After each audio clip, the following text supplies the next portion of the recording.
All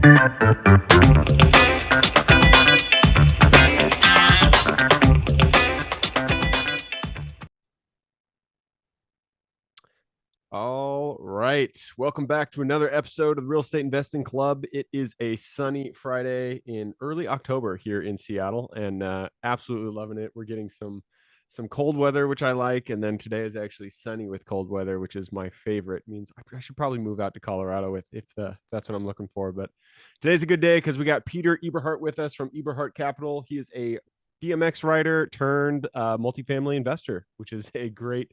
I'm sure there's a good story in there. So on that note, Peter, thank you very much for hopping on the show. I'm going to turn it over to you. Let us know, how'd you get started in real estate? Hey Gabe, yeah, thanks for having me. I'm down here in sunny San Diego. I know that our winters are going to be not quite as brutal as you guys are stepping into up there, but I would say the quick, short, and dirty story of how I got into real estate was very unintentional over the years. I bought my first condo with the sole intention of basically, hedging my living costs here in San Diego and trying to get a little bit more secure because all I wanted to do was race more. That was my one track mind for about 10 years of my life. And so bought a condo, did that whole thing, achieved my goals and why I moved down here to San Diego in the first place. And then one night I was coming home from Uber driving. I did a lot of Uber. That's how I bought my first condo. Oh, And my wow. neighbors had all their stuff out on the front lawn. And it was late o'clock at night. I was kind of curious, like, hey, what's going on, guys? Because I liked them, right? And I didn't want anything to go wrong. And so, or oh, we're moving to Oklahoma. And I'm like, right now? Like, yeah, yep, It's husband's getting the midnight. We're U-Haul getting truck. out of here. Yeah, husband's getting the U-Haul truck, and by tomorrow morning we're gonna be out. And I'm like, that's super random. Okay, let me help you. So I'm being nosy, right, as any good neighbor should. And I was asking them, so how much are you listing your place for? Because it was directly across the hall from my unit, identical layout. And they told me a number that was, I want to say it was between like 70 to 80 grand more than what I had purchased my condo for like 3 years prior. Mm. And I'm coming from a very low wage, job in the bicycle industry. I'm like, there's no way. There's no way that my condo has gained about 20,000 in value every year for the last 3 years. So went and I fact checked it, and 24 hours later, I was like, holy cow, there's something here. And I just dove all in, just went straight to being obsessed with studying bigger pockets, podcasts, you name it. And I think it was within a space of about 3 months, I was in Ohio looking at single family homes to purchase. That didn't quite make sense to me or didn't work out for me. So I resetted my focus, came back to California, ended up buying a 4 unit here in Central California as my first deal. And that's just kind of how I got started. So I always wonder, like, man, what if I didn't come home that night and see my neighbors moving on the front lawn? Like, it's one of those things in life, you just have no idea. Yeah, a lot of life comes down to serendipity of you being in the right place, right time, talking to the Yeah, right person, yeah. getting that motivation. That's a cool story though. And so you financed your first acquisition, well, your home, your condo, and just through BMX racing and your Uber job. So 100% through Uber. Well, I guess I had a regular W-2 there as well, but so the nitty-gritty of it was I was probably about, I want to say 20 grand in credit card debt from racing Ooh. and just from trying to live life here in San Diego. I was about 20 grand in credit card debt when I made this decision of like, hey, I'm gonna buy a house. I'm gonna buy a condo. It's gonna be a well, it's gonna be a 3 bedroom. I'm gonna have two roommates. They're gonna pay for my mortgage. That'll allow me to have more money to train and race, and I don't have to work so much overtime. And so that was my plan. Uber and Lyft were just becoming, they were just merging in the industry here in San Diego, like just introduced to the market at the time. And I tried it, and right away I was making probably twice as much as I was at my regular job on a weekend. And so to me at the time, it was a lot of money to be able to make $1,500 a week on the side. And so I basically, within 6 months, went from about 20 grand in debt to about 30 grand in savings. Had a lot of trials and tribulations during that time, but I basically, saved every single cent. I would be working 110 plus hours a week. No one heard from me for that time, and I got it done. However, in that 6 months time span, might have been seven, the market here in San Diego had increased to where when I was, I kept looking, kept looking. The prices of a 3 bedroom had just gone out of my reach. I could only now afford a 2 bedroom. So I was pissed. I was like, man, I just, in my mind, wasted this whole time saving up for something that now I can't get, right? So I was very frustrated and ended up just saying, you know what, screw it. I'll buy a 2 bedroom condo. I got one roommate, which at the end of the day was, I was paying about the same as I was in rent before all that happened. So needless to say, I wasn't really happy. And keep in mind, I had zero idea about real estate investing, or that was just not on my radar. So I didn't care. I was just mad that I had worked for 6 months, did no racing, and I all I wanted to do was get back on my bike. So that's what I did. Got back on my bike, and I got my national rankings, is what my dream was coming down here for. And then, a few years later, when I dove into real estate, pulling out a HELOC on this condo was actually what gave me my seed money to get started and help me buying that fourplex. So in retrospect, right, I now understand why people kept saying, wow, that's so great. You're thinking ahead to your future. And, inwardly, I was just pissed off. Like, what do you mean it's so great? Like, I just wasted 6 months of my life. But anyways, yeah, so that was my first and second purchase, was really through Uber. Very cool. Are you still racing? I'm not. No, I hung up the bike and just It's a had zero young desire man's to touch game. it again. Yeah, had that big identity shift. I mean, I still go out to the track once in a while just to have fun and to just keep in touch with people, but definitely taking a long hiatus from the competitive national circuit for now. Yeah, that makes sense. Right on, man. So you dropped it in there that your first acquisition after the one that you were living in, it sounded like you were going into Ohio. What made you turn your attention over there before coming back to California? It was just I fell succumb to all of the internet BS about, oh, you live in California, you have to go out of state. I mean, not only bigger pockets. I don't want to ream on bigger pockets by any means, but just the internet in general is just filled with way too much information for me to take action. It's tough, and that was my biggest pain point, was analysis paralysis and all of that. So I spent the minimal amount of time in my first stages of learning where I would just listen to one or two podcasts on any given subject and say, okay, like I like that or I don't, right? Yeah. And so, just, like cash flow goals, what I wanted, I had no idea. So the first and foremost thought was just do something. I don't care what it is, bad deal, whatever, just do something. So with the money I pulled out from my condo during the HELOC, I got $64,000 in that first line. And again, that was a ginormous amount of money for me at the time. Like, I had never in my life fathomed that I would have access to $64,000. My credit cards were like 6 grand or something.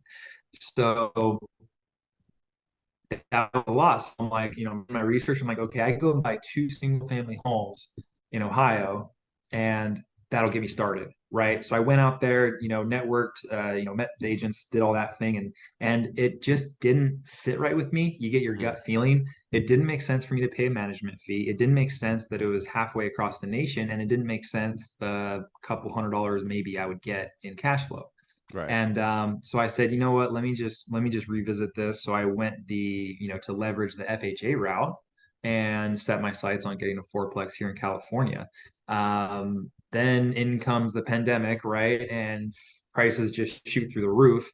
And FHA offers just would not get accepted. And again, I'm a man of action. And so I got more and more anxious as time went on. 6 months later, probably I don't know how many offers, 60 to 70 offers later, trying to do FHAs. And I'm placing offers on literally any fourplex that pops up between here and a 5 hour drive. Like, I don't care. LA, San Diego County, Orange County, Central Valley. I did not care. And I was just getting beat up by these conventional offers, all cash. We all know the story, right? So Yeah. eventually, after a lot of frustration with, again, not getting my action, not moving my steps forward, I switched from FHA offers to conventional offers. And in hindsight, and I don't live with regrets, but if I had a hindsight, I would say I wish I would have switched from looking at 4 units to only going 5 and up, so I could better Mm. have my valuation based on a NOI and a cap rate.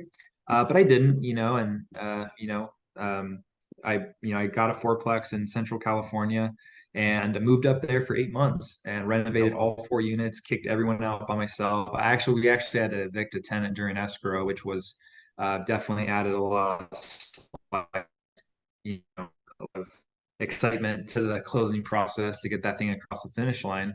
Um, and that's kind of how I got into my first deal. Nice, man. I'm going to pause it real quick so we can fix a tech issue. So we'll be right back. All right, we're back. Those tech issues, they pop up every once in a while, but we roll with it. Got it fixed. So we were just talking about the fourplex that you bought in California. Since Yep. then, you have moved on to bigger and better things. You said originally that you wish you had started in 5+ units, so you could use the cap rate, you could use the NOI of the property itself to qualify for the loans. I like that you said that because I think everybody should do that. Buying something for and under, it sounds appealing, but because you only have to put what 5% down with those FHA loans, but it really is a lot easier if you can use the NOI of the property to qualify for these bigger properties. So love that you said that. Once you got that 4 unit done, what was the next step for you guys? So my next step after that was to save up and buy another and Hmm, just repeat the process, right? there you go. I was still very single track minded, very do it myself type personality, which again, there's nothing wrong with that. I mean, to your point, I do agree with you about NOI cap rate, commercial residential properties. Obviously, to each their own in situations. Me, like myself, living in a much higher expensive market that has a lot higher entry point to get into. Even the lowest leverage or the highest leveraged loan options can still be seemingly impossible to some Mm. people that are just getting started. So after that, I was just focused on just living my life. I got pretty burned out, not gonna lie, Yeah, and yeah. You said you was did the just renovations yourself, right? yeah, Yeah. over 8 months. I started in February and ended in August, or if that timeline adds up, maybe that's 6 months. But yeah, that was sort of what I did that year. And so coming out of that, I took a chill pill for a few weeks, very quickly got bored and said, okay, well, I have no money. I'm deeply in debt. I'm cash flowing pretty good. I mean, I'm good. What can I do? So I was like, I'm going to flip or do a renovation or a burr on something smaller that I can just do by myself, borrow money to borrow more money to then borrow the asset and what have you. Tried on a couple burned out 4 units and a triplex and a duplex, and nothing really stuck. And then I was like, well, why don't I go to a real estate meetup? I've never been to one of those before. Why don't I start networking just for shits and giggles? And so I went to my first real estate meetup here in San Diego. And I tell you what, Gabe, within 7 days, my entire perspective and mindset shifted from going by myself and doing 4 units to partnering up and syndications and all that stuff. Very quick turnaround. So I immediately got a few mentors, learned all I could about the syndication space and kind of what that looks like and how to scale up and just the economics of scale. And within a few months, I was looking at a 200 unit in Indianapolis. I was looking at a 38 unit in Cincinnati, and trying to get something under contract, which, as we all know, the rates just jumped up right around that time. And so that's kind of still what I'm doing to this day is trying to get something under, well, I've had properties under contract, trying to make something stick into the finish line. So that's my current focus. Cool, man. No, I love to hear that. And it's amazing what networking with other people who are out there doing it, what that does to your own perspective. Like you say, if you're Yeah. out there, if you've only seen, HGTV shows and you're doing the flips, and you don't realize that It's not there's even these, on your radar. yeah, exactly. Which is great. I mean, it's another reason why I always suggest people, go to conferences, go to meetups, start a podcast if you want, some way to go out there, talk to other investors, so you can get their perspective on what they're doing, and maybe it's something that you want to add to your own tool belt. So that's awesome that you're looking at bigger deals, you're thinking about syndications, you've put offers out there. How are you structuring it? This is the first time we've talked to somebody before they've actually done the syndication, so I'm curious where your perspective is, and what you're looking to do on your first one. So my perspective, to give you a full and complete answer, is that I've joined a couple mentorships. I've learned a lot. I know for a fact I could syndicate something from A to Z right now. But I'm more so of a slow and thorough personality. I know that with the people that I've met and the partnerships I've created, I could definitely take down a two, three, $4 million acquisition in the Midwest or something like that. But I'm more so focused on my track record right now. That is the Mm, most important thing to me, not so much the money part of it. And so if I can JV something a little bit smaller and prove that I can become an operator, because really you see all these people celebrating when they close a deal, but that's when the work really starts. If you can yeah. operate the asset and turn it around, stabilize it in the quickest amount of time possible, that's something that's where the effort comes in. And so yes, I am open to syndicating something larger, but again, with my track record, which is zero, and with Well, it's not the zero. I mean, limited amount of capital that I you've done your small multifamily, and you have a positive track record in small yeah multifamily. zero Yeah, I just want to, yeah people yeah say they don't have any track record, and then they have experience, and I like to point that out because, it is a track record for someone. If you were to go to a GP and you want to be a co-GP, and you say, hey, can I join your team? And they say, do you have experience? You don't say you don't have any experience. You say, hey man, I've done these quads. I've done successful flips. So I feel like that you're not giving enough credit to where credit's due. So that's something good to have under your belt. oh, that's true. I appreciate that, Gabe. And to be fair, yeah, when I am talking to a broker, I say, yeah, I've done this 4 unit and I really can self market and pump myself up well.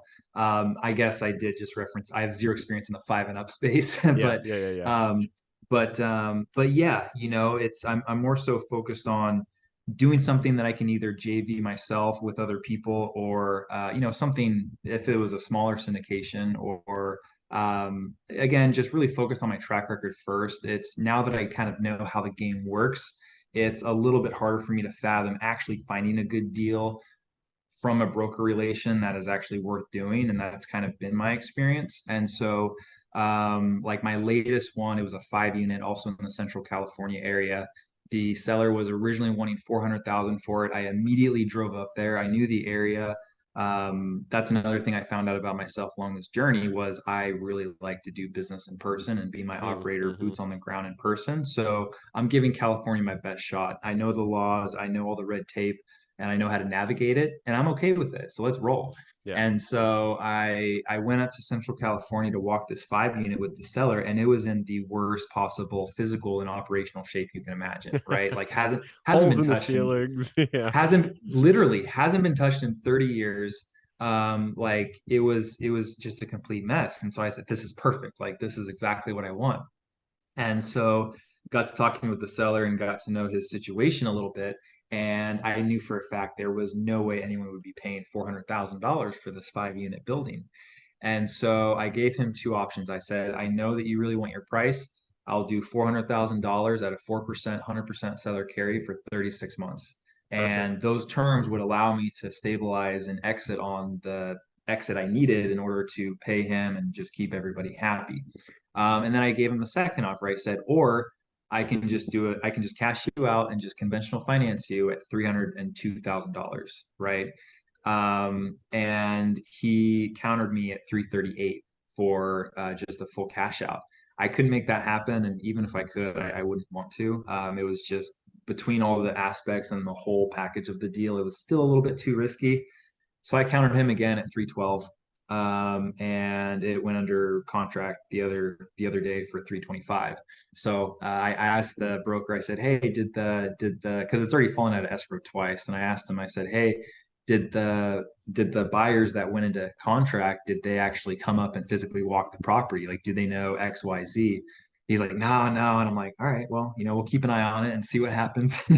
But that's just the environment we're in. We got to get creative. We have to really see what the pain point is for the sellers and see if we can meet that. And the price is kind of the least important part of the deal. I mean, the terms are way more important. So that's something to definitely keep in mind. Cool, man. Yeah, I always put out seller financing. In fact, the majority of the deals that I've done up to this point have been seller finance, just because it is great on both sides. And so whenever I whenever I put an Yeah. offer out there, I always throw out, hey, we can also do this at seller with these seller financing terms. We can exceed the price that you're asking, if you give us good terms. So love that you did that. Yeah. Um, and it's cool that you're staying in California. I know, a lot of people, if they're in the higher price point markets like Seattle, like San Diego, they feel like they need to get out of there. But man, if there's real estate there, you can do deals. So that's great that you're sticking around home. It is. We just went through the time, so it is time to go to the quick question round. Are you ready?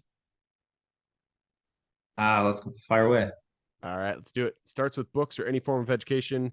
Give me two recommendations: one for general life wisdom, and then one for real estate specific. Untethered Soul by Michael Singer for general life wisdom. For real estate, I would say The Art of the Deal by Donald Trump. I I haven't read that. I've heard it's actually good. I just I can't get over the way Trump talks, but I'm sure his book has some good wisdom Yeah, too. He is a whether you're a yeah, I don't think I'm a Trump fan per se, but you can't deny the man knows business and real estate. Yeah, for But sure. all the other present day issues aside. All right, next question is for your younger self. So let's go back to the Peter who was just hopping on his first BMX bike. Go back to him, look him in the eye, give him one piece of advice moving forward. One piece of advice that I would say moving forward is to have more courage in yourself, listen to your gut a little bit more, and don't beat yourself up over the small things. There you go. Love it. All right, next question is about the US. It's a big place, a lot of opportunity. Give me the single city you're most excited about investing in today. San Diego. Hands San down. Diego, Yeah, I California. cannot wait. I cannot wait until I can buy more real estate here in San Diego for a variety of reasons. It may not be multifamily, it may be boutique hotels, it may be office space or other commodities. But between the landlocked sort of bubble that San Diego's in and the massive, massive amounts of opportunity and growth that it has, I'm very bullish on San Diego and can't wait to see what the next 10, 20 years does to this market. There you go, San Diego. Is there a specific area in San Diego that you like, or is it just the entire city? Yeah, the entire city. It would kind of depend. I mean, I see because I'm out here in East County and I'm always looking at the multifamily out in East County, which is very, very attractive. Again, the red tape here makes it hard for like short-term plays. So it depends on your investing strategy. And if you're really into the boutique hotel space, Little Italy and downtown San Diego, Pacific Beach, those are all huge value add development plays that our blessed governor is giving investors like myself a lot more leeway with, and so that's a huge power play for if that's your investment strategy. Cool.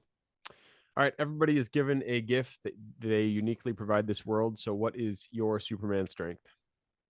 My Superman strength, I would say, is being able to relate to an individual on their journey and where they're at in a way so that I can actually give them something that can help them move forward. And you always get a lot of these cliche sayings, a lot of these, just all this BS stuff that doesn't really work. And most of it doesn't work is because it's not relatable to that person. You really have to listen to someone. And, all the real estate meetups that I go to, all of my friends, colleagues, mentors, people that follow me, uh, being able to answer their question in depth, give a deep answer other than a cliche 2 second answer. Um, I find a lot of joy in that. Nice being able to connect with people. That is definitely a Superman strength. Next question is about finding deals. It all starts with connecting with the seller. So, what is your favorite way to find good deals? Call them, call the seller, and try to get them on the phone. I like to Okay. start with a skip tracing service Yeah. or a skip tracing platform, not to actually use the skip tracing services in the sense of mass emails or mailers or cold calls, automated things like that. I basically use that to get an initial starting list, which I then go through and either add or take away by driving past the actual properties to see, okay, like these properties I want to call on, these ones look pretty stabilized and they just traded hands in the last 2 to 3 years. So maybe I'll save those for when I'm bored on a rainy day. But that way it kind of gives me a jump start on having the best of both worlds, the in-person communications and the powers of a skip tracing service to get that database, that large database right away and up front. So that's kind of my method that I've been using. Also um, more reason to be in market, be your own boots on the ground, so that you can be physically driving past these properties. That's huge. Yeah, for sure. What skip tracer do you use? So I use Reonomy, Mm, Reonomy and Google Maps. Those are my two main ways to either get that initial list, or I just love to surf through Google Maps. There's also another app. It's called Gia or Gaia, GAIA GPS. It's more of a hiking, outdoorsy kind of all-in-one app. But you can purchase a map layer, which is a private lands map layer, and it'll show the owner's information on the parcel over a satellite view. So while you're cruising through, searching through the streets, you can say, okay, well, that house has 4 AC units on it. That's a fourplex. And right there, you have the owner's information. So then you then can save that step of going to your tax assessor's website to look it up. So that's probably one of my favorite apps to use. And that can really speed up your list building process so you can get to the good stuff quicker. cool. What was the app's name again? Gaia, you said? I pronounce it Gaia, Gaia, Gaia. It GAIA. is you do have to pay. I think it's about a $50 a year subscription, and then the map layer is probably another $7 one-time fee. Well worth it. Cool. Yeah, that's a good tool to have. All right, that leads us to the very last question. This is for the listeners. You've given us a lot to think about. I'm sure people want to reach out, get in contact with you, maybe do a deal with you down there in San Diego. So, what is the best way for people to get in contact with you? I would say text me. Shoot, call me, text me 707-489-6236. That's my direct number. And if you spam me, don't worry, I'll block you. That's pretty easy to do these days. Instagram is the next best way if you want to keep up with what I'm doing. And my handle is simply my first name, last name. So at Peter Eberhardt. Cool. And that is Peter spelled as you'd think, Peter, and Eberhardt is Eberhardt. You got So it. Yeah, thank you. yeah, I will put that link in the show notes. So if y'all want to reach out to Peter, just go ahead and click a little more in the description. It'll pull down that full description. In there, you can find his link. All right, man. That wraps it up. Thank you very much for hopping on the show. Absolutely, Gabe. Appreciate it. Go ahead and crush your Friday. Absolutely. For everybody who's here with us today, thank you guys for showing up. You are the reason we do this. So if you guys have any questions whatsoever, reach out to me, Gabe at therealestateinvestingclub.com. If you guys want to support the show, all we ask, like, subscribe, share, all that jazz. Other than that, I hope you guys have a great week. Keep rocking real estate, and I look forward to seeing you on the next episode.